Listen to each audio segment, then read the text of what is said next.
இப்ப திராவிடம் என்கிற கோட்பாடு தமிழர் அல்லாதவர் வசதியாக வாழ்வதற்கும் ஆள்வதற்கும் கொண்டு வரப்பட்ட ஒன்று என்பதை என் அன்பு சொந்தங்கள், அருமை உடன் பிறந்தார்கள் புரிஞ்சு கொள்ளணும்.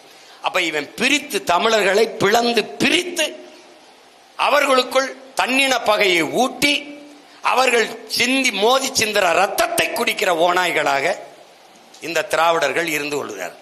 இப்ப தமிழ் தேசிய அரசியல் என்ன செய்யுதுன்னா, திராவிடம் பிளந்து பிரித்து அவன் அதிகாரத்துக்கு வருவான்.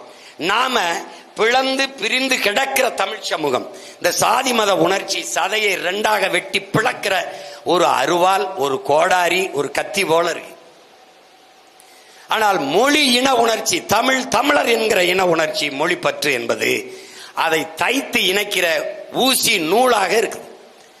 அப்ப மொழி இனப்பற்றை கொண்டு மேலெழுந்து வரும்போது சாதி மத உணர்ச்சிகள் கீழே விழுந்து நாங்கள் தமிழர் என்கிற தேசிய இன உணர்வு மேலே எழும்போது நாங்கள்